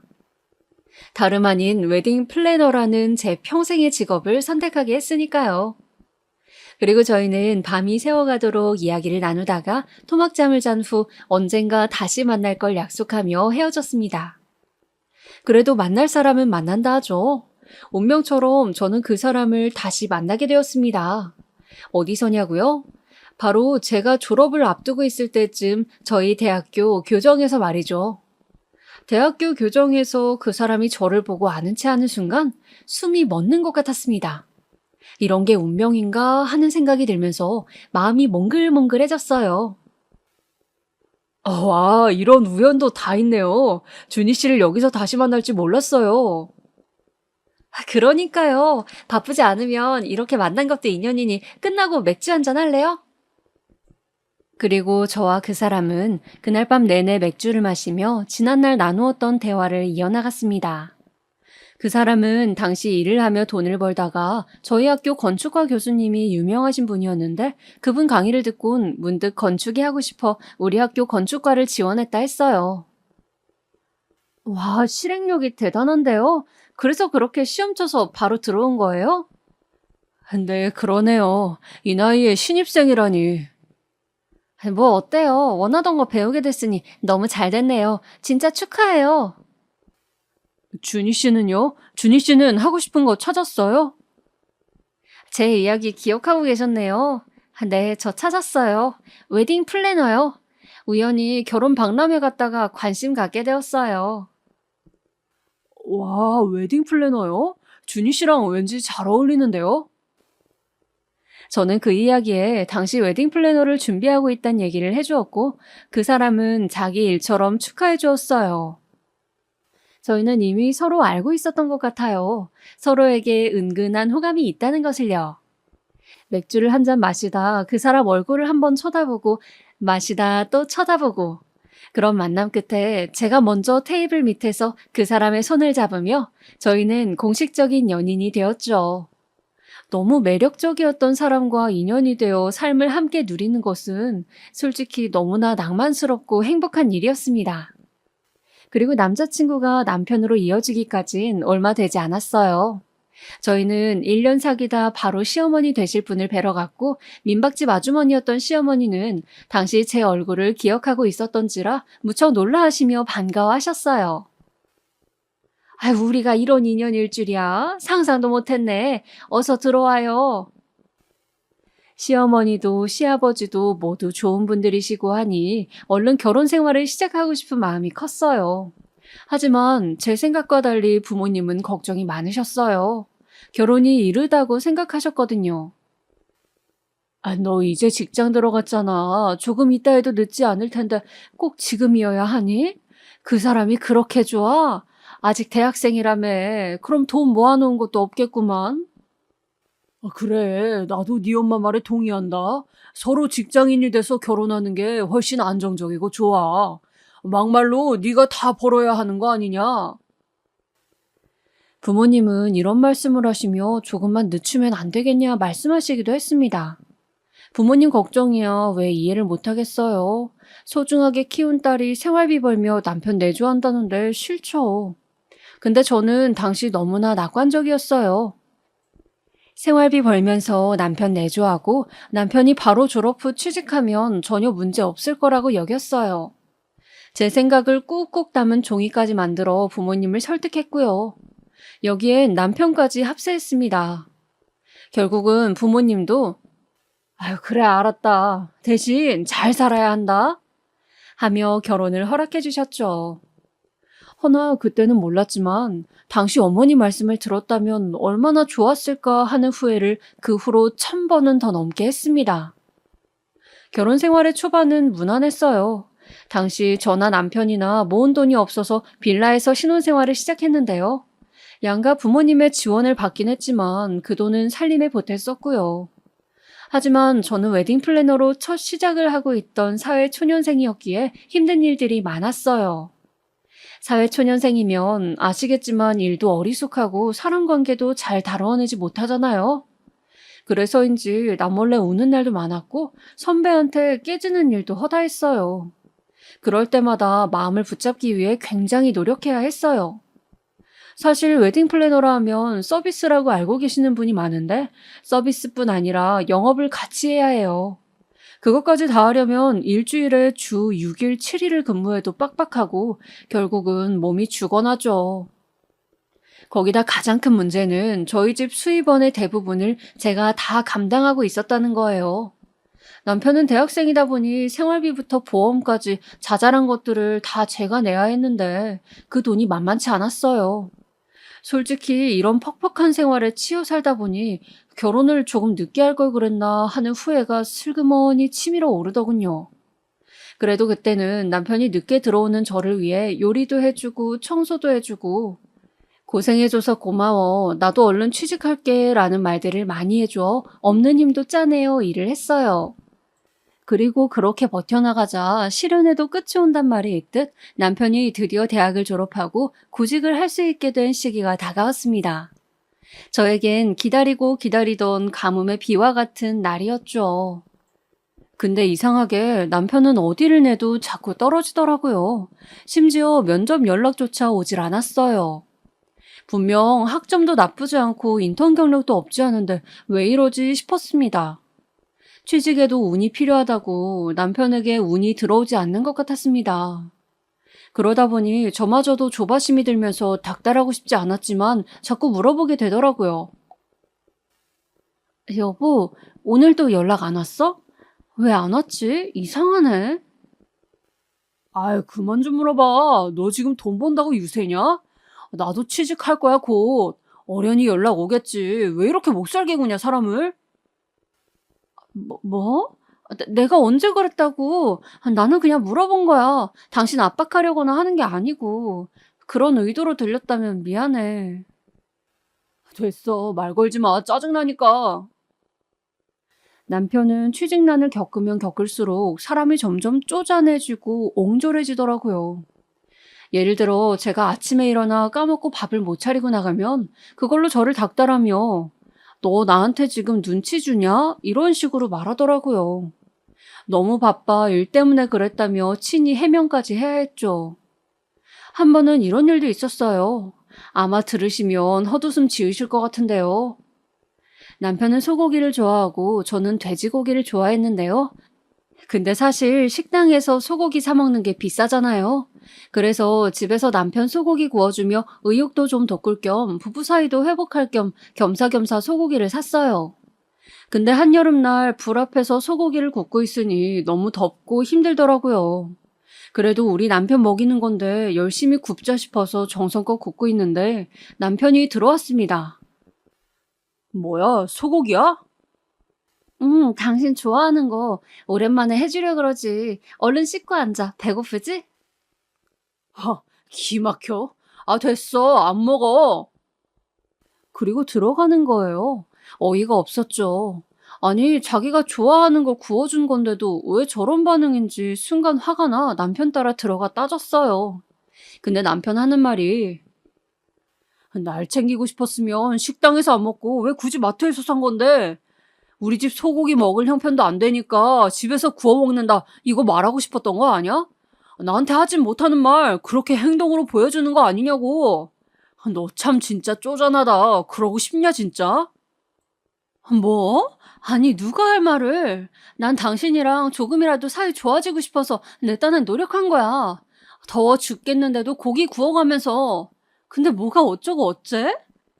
어쩜 당신은 사람 마음을 이런 식으로 짓밟아. 짓밟긴 네가 하는 행동에 배려가 눈꼽만치도 없으니까 그런 거지. 그날 너무 화가 나 크게 부부싸움을 하고 말았고 한 달간이나 그 때문에 서로 말을 하지 않았어요. 완전 냉정기였어요. 이혼 이야기만 안 끝냈다 뿐이지 누구 한 명이라도 건들면 이혼이라는 글자가 바로 튀어나갈 분위기였죠. 그러던 어느 날 이 냉정기가 끝나게 되었는데요. 남편이 먼저 뻘쭘한 얼굴로 제 어깨를 툭 치더니 이런 말을 하더군요. 나 합격했어. 어딜? 내가 원하던 건축회사에 들어가게 됐다고. 오늘 연락 왔어. 최종 합격했다고. 그간 미안했어. 내가 열등감이 너무 지나쳤나 봐. 남편이 원하던 회사에 드디어 합격하게 된 거였어요. 얼마나 기쁘던지. 그때 속으로 남편이 취직해서 이제 살림에 보탤 수 있다는 것도 좋았지만 더 이상 열등감에 시달린 애꿎은 소리 듣지 않아도 되니 그게 더 좋았어요. 그만큼 남편으로부터 받는 스트레스가 어마어마했거든요. 저희는 그날 오래간만에 부부간의 사랑도 나누고 이제부터 열심히 돈 벌자는 말도 하며 서로 으쌰으쌰 했어요. 남편이 먼저 사과했기에 제 마음도 눈 녹듯 사르르 풀렸고요. 남편 취직하기 전 그 일주일이 천국이었던 것 같습니다. 연애 시절로 돌아간 것만 같고 서로 배려하고 자주 웃고 행복이 뭔지 다시금 알아가는 시기였죠. 근데 남편이 취직을 하고 한 달쯤 되니 다른 스트레스가 오네요. 남편이 새로 다닌 회사에 적응하면서 야근과 회식이 너무 많은 거예요. 사실 일적으로 바쁜 거야 충분히 이해할 수 있어요. 저도 일하는 사람인데 그거 이해 못할까 봐요. 근데 남편은 꼭 일하고 돌아오면 피곤하다는 이유로 온갖 짜증을 저에게 퍼붓곤 했어요. 제가 무슨 감정 쓰레기통도 아닌데 그 스트레스를 도대체 왜 아내에게 푸는 걸까요? 여보, 나도 일하는 사람이야. 당신 힘든 거 알겠어. 근데 집에선 화 좀 그만 내면 안 돼? 당신 사소한 걸로 이러는 거 나도 이젠 지쳐. 어제는 냉장고 수리기사한테까지 일 못한다고 별것도 아닌 걸로 화냈잖아. 솔직히 쪽팔려 죽는 줄 알았어. 야, 너 무슨 말을 그따위로 하냐? 일 못하는 놈 못한다고 지적하는 게 무슨 잘못인데? 내가 지적 안 해주면 그놈이 딴 데 가서 실수하니까 내가 말해주는 거야. 그리고 내가 언제 화를 냈어? 지금도 내잖아, 지금도. 그건 네가 먼저 시작하니까 그렇지. 답답하다 진짜. 넌 맨날 날 헐뜯기 바쁘지? 그 재미로 살지 너? 남편은 그 뒤로 한동안 삐져서 저에게 말도 걸지 않았어요. 그리고 저를 아주 천하의 못돼 먹은 아내 취급하는데 못 봐주겠더라고요. 심지어 밥으로 시위까지 했어요. 일부러 애써 차려놓은 밥 안 먹고 출근하는 식으로요. 정말 초딩, 아니 유딩이 따로 없었습니다. 그러다 결정적으로 제가 임신을 하고 아이를 위해 만삭이 되면서 잠깐 일을 그만두게 되었는데요. 그때부터 슬슬 남편이 저를 조여오더라고요. 자기가 가장이라는 거죠. 저에게 온갖 걸로 시비를 걸기 시작했어요. 심각한 짠돌이로 변해갔고요. 아이 육아용품 사는 것도 눈치를 주더라고요. 너는 왜 중고로 살 생각은 안 하고 맨날 사냐? 아님 좀 얻어 입어. 주변에 친구 없어? 내가 주변에 애 낳은 친구가 어딨어? 내가 제일 일찍 결혼했는데. 없어. 그리고 이건 나를 위해 사는 것도 아니고 우리 애를 위해 사는 건데 이런 걸 아끼면 어떡해? 아껴야지. 그런 것도 우리 집 생활비가 얼마나 된다고 애한테 돈을 팍팍 써. 애는 어차피 알아서 크게 되어 있어. 그리고 글자도 못 읽는 애한테 동화책은 왜 벌써부터 사는 건데? 그런 돈도 좀 아껴라, 아껴. 아, 맞다. 말 나온 김에 다 하자. 너 저번에 시장에서 옷 샀더라? 어차피 애 돌보느라 밖에 나갈 일도 없는데 옷은 뭐하러 사냐? 네 옷 긁을 돈 있으면 남편 속옷이나 사줘라. 사치하지 말고. 뭐? 사치? 내가 무슨 사치를 한다 그래? 나 1년 만에 옷 처음 샀어. 그것도 살까 말까 100번은 고민하다 산 거라고. 걸레짝 같은 옷만 입고 다니면 애 보기에도 안 좋으니까. 당신은 회사 간다고 몇십만 원짜리 옷을 그것도 백화점 브랜드로만 턱턱 잘도 사면서 내가 옷 좀 샀다고 그걸 사치라 그래? 남편은 자기가 번 돈으로 제 옷 사는 거 하나 보지 못했어요. 그걸 사치라고 하더라고요. 남편 대학생 때 그렇게 혼자 돈 벌면서 아둥바둥했던 건 생각 못 하는 건지. 저는 맹세코 제가 돈 벌 때 남편 사고 싶다 하는 거 안 사준 적이 없어요. 책이 필요하다 하면 책을 사주었고 취직에 면접 때 필요한 정장도 비싼 걸로 해주었어요. 그러면서도 생색 한 번 낸 적이 없죠. 오히려 내 남편 사주는 건데 제 거 하나 더 아껴가면서 사주곤 했어요. 근데 그렇게 말하니 너무 속상하더라고요. 그래서 그날은 아이를 데리고 못 참겠다 싶어 친정으로 가버렸어요. 남편이 뭐라 그러던지 말던지 친정에라도 가 있어야 제가 숨이 트일 것 같더라고요. 친정엄마는 제가 갑자기 오자 놀랬는지 무슨 일이냐 물었어요. 무슨 일은 아무 일도 없어. 없긴 없는 애가 목소리가 다 죽어가? 너 김서방이 힘들게 하는 거지? 김서방 바람 펴? 엄마 무슨 그런 오바를 해. 아니야 그런 거. 좀 싸웠어 그냥. 엄마는 제가 살이 쪽 빠졌다며 계속해서 걱정하셨어요. 아빠도 말씀은 없으셨지만 은근히 신경 쓰시는 눈치가 분명했죠.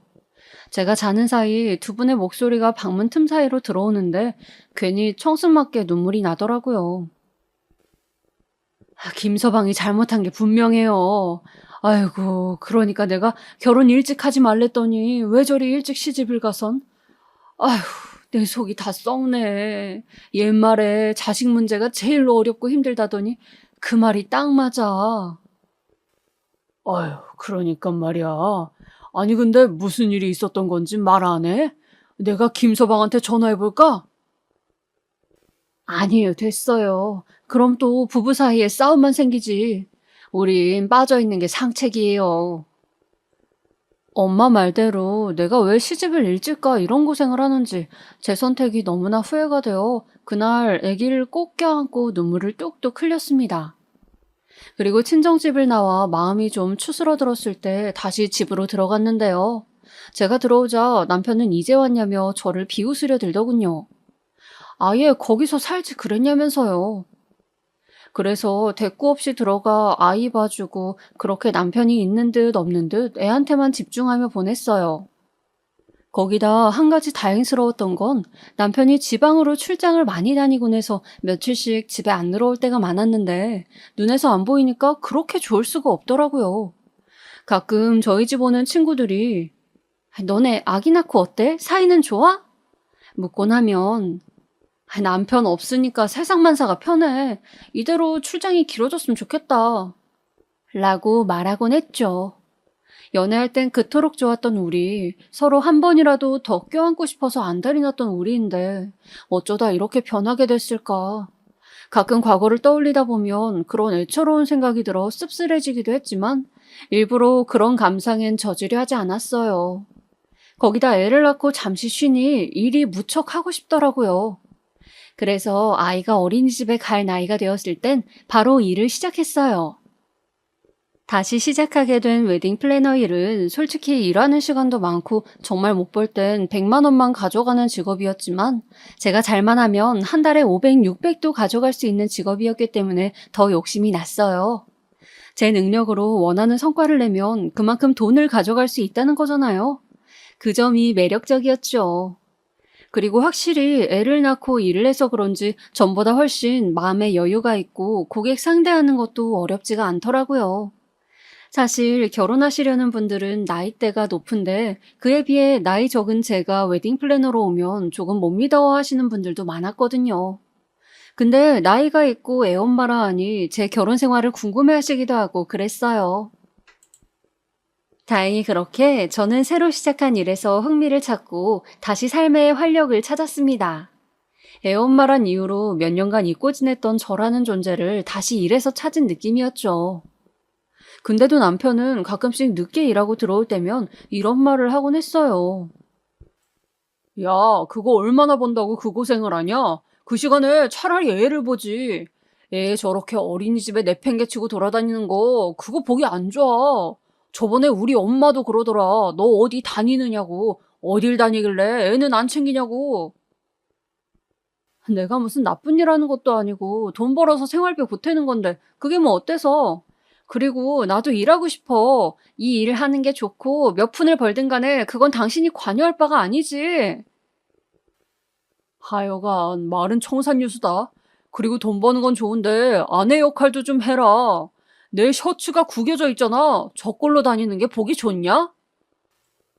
처음엔 제 걱정해주느라 그런 소리 하는 줄 알았어요. 아이 보느라 일에 치여 사느라 나름 남편이라고 걱정되나 보다 싶었죠. 근데 아니었어요. 제가 돈 벌면서 활발하게 돌아다니는 꼴이 그저 눈에 보기 싫었던 거죠. 전 그럴수록 더 보란듯이 일하고 애 돌보고 하며 저답게 살려고 노력했습니다.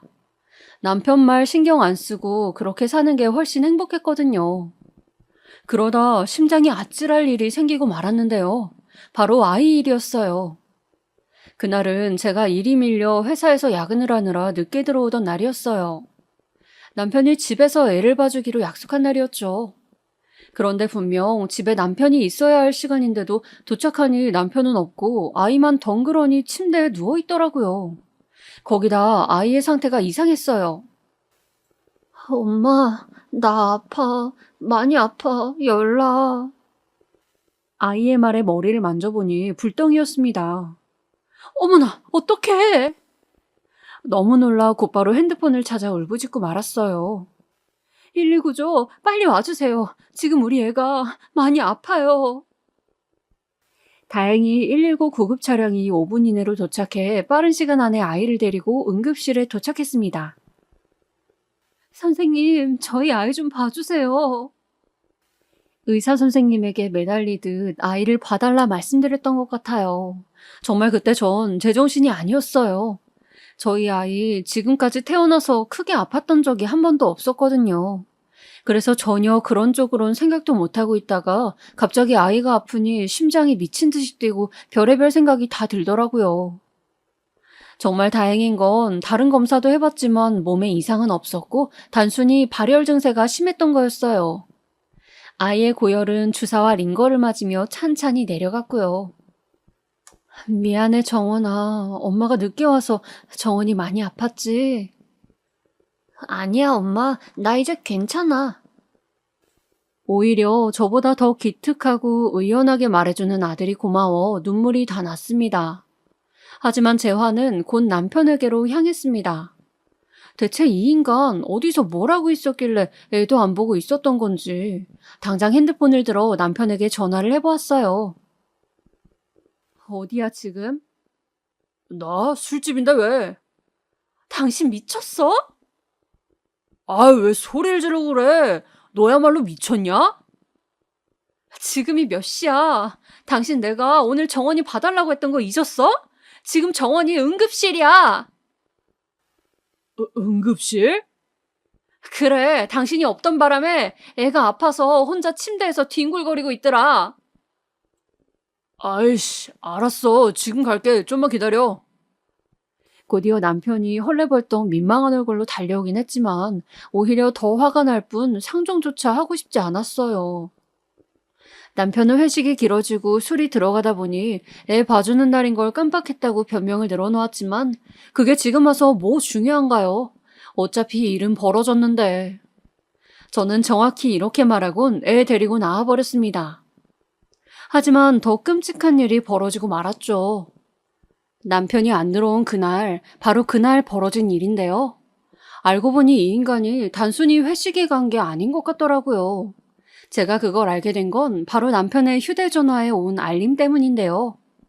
남편은 평소 일할 때 쓰는 핸드폰이 따로, 개인용 핸드폰이 따로 있었는데 어느 날 업무 핸드폰으로 자기야 뭐해? 라는 문자가 와 있더라고요.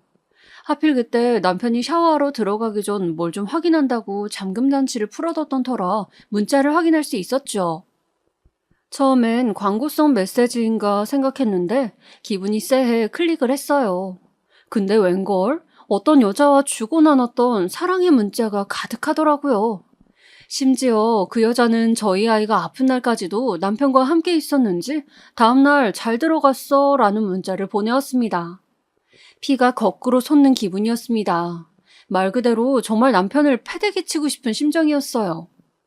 하지만 끓는 피를 잠시 식히고 일단 증거 확보를 위해 남편의 문자 내역을 모조리 캡처해 제 휴대폰으로 보내놓았습니다.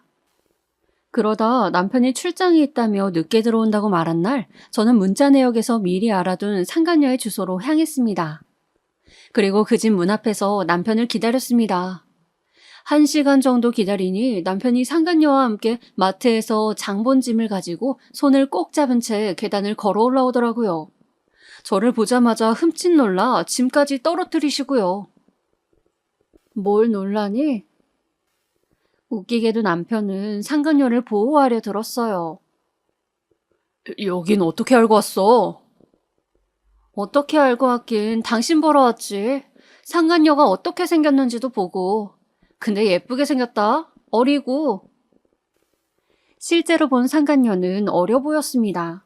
상간녀 역시 남편 뒤에 숨어 저를 흘깃흘깃 쳐다보는데 유부남인 걸 알면서도 만나는 그 심보 역시 너무 괘씸하더라고요.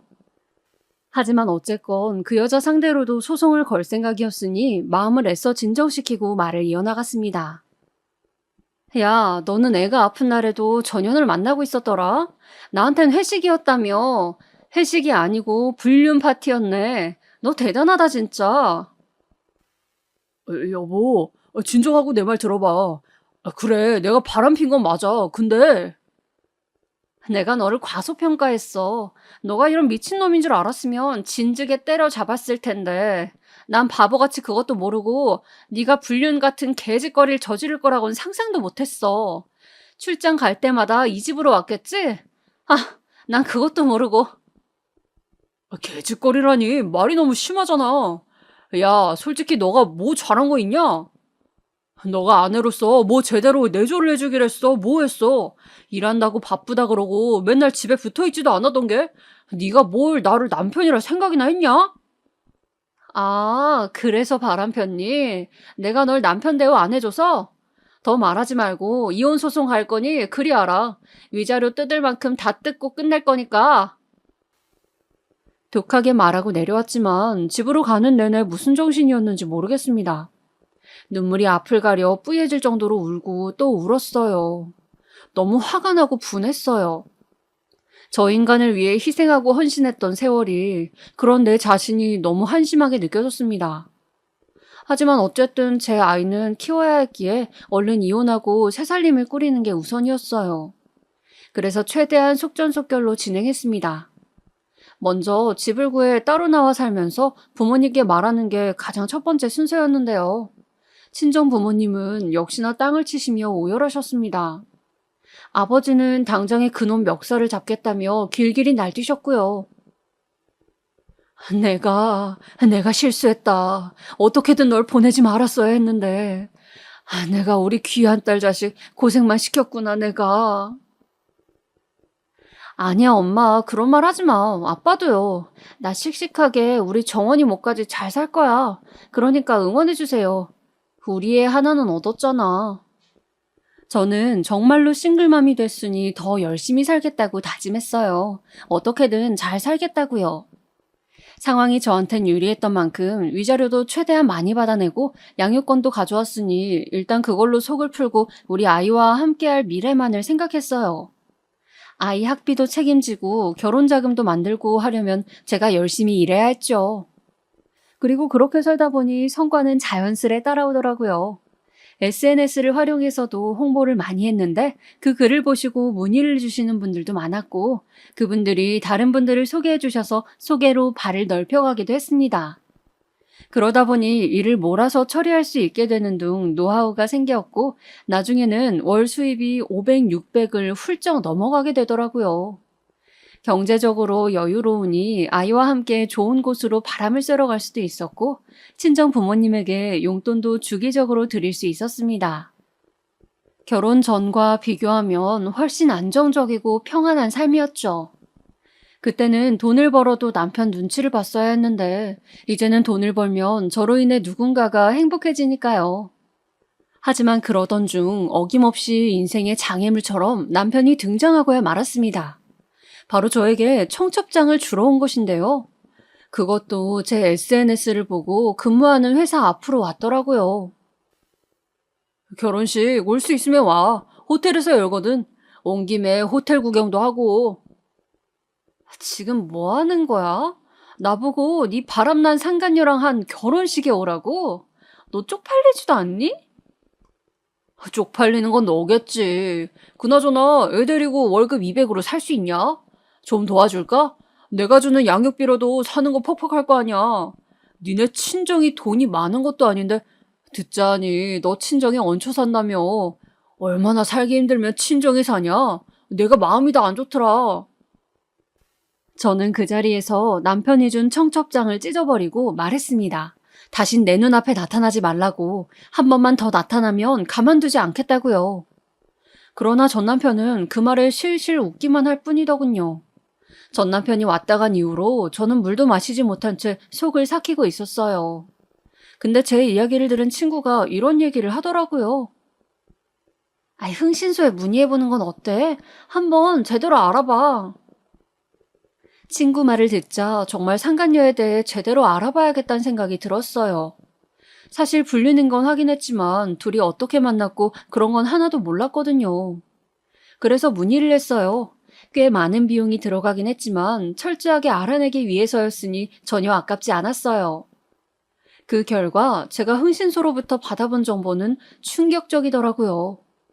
둘은 이미 만난 지 5년이 넘은 관계였어요. 남편의 직장에 사무보조로 들어왔던 때부터 만남을 이어왔다고 하더라고요. 거기다 남편이 여자에게 집을 해주었는지 남편 명의의 빌라에 여자가 살고 있었고요. 한마디로 제가 가서 깽판 쳤던 그 집이 남편이 사준 집이었던 거죠. 언젠가 생활비가 너무 비어 남편에게 물어본 적이 있었는데 시어머니 허리 디스크 수술비로 돈을 좀 보태드렸다 하더니 개뻥이었던 거였어요. 자기 시어머니까지 동원해 거짓말을 하다니 진짜 한심했습니다.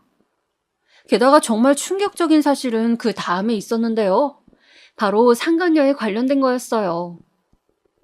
이 여자 사기꾼이더라고요. 일명 꽃뱀이라고 하죠. 돈 많은 남자 뜯어 결혼하는 그런 여자들이요. 유흥업소에서 일한 경력이 있었고 이미 그걸로 한번 사실혼 관계였던 남자까지 있었더라고요. 저는 전 남편이 그런 걸 알고 있을 리 절대 없을 거라 생각했습니다. 그래서 쾌감의 미소를 지으며 전 남편의 결혼식장으로 향했습니다. 제 얼굴을 알아본 몇몇 사람들은 놀라기도 했고 특히 시어머니는 충격받으신 얼굴이셨어요. 저는 식이 시작되기 전 전 남편에게 다가가 조용히 서류 봉투 하나를 건넸습니다. 네 상간녀에 대한 이야기야. 잘 읽어봐. 뭔 수작질이야. 여길 진짜 오면 어떡해. 당장 나가. 읽어봐. 전 남편은 제 말에 머뭇거리더니 자기도 뭔가 찜찜한 게 있었던지 찬찬히 서류들을 읽어나가기 시작했어요. 얼굴은 새하얗게 질렸습니다. 그리곤 그걸 보던 저는 이 똑같은 서류 봉투를 시어머니에게도 전해드린 뒤 나왔죠. 나중에 듣기론 식이 진행되기도 전 결혼식은 파토가 났다고 합니다. 전 남편은 그 충격 때문이었는지 회사를 나와 몇 년 방황하다 자기 회사를 차렸는데 그것도 망해 고시원 신세를 지낸다 하고요. 참 세상 일 알다가도 모르죠. 대신 저는 행복하니 그걸로 됐습니다. 제가 한 지 좀 나쁘긴 했어도 잘한 거 맞죠? 사실 이렇게 속풀이하듯 글 써본 게 얼마만인지 쓰면서 우울하기도 했고 재밌기도 했네요. 긴 이야기 들어주셔서 감사하고 많은 댓글 부탁드릴게요. 아, 그리고 남편의 불륜 현장을 직접 미행하기보다는 흥신소나 전문적인 업체를 고용하실 걸 추천드려요.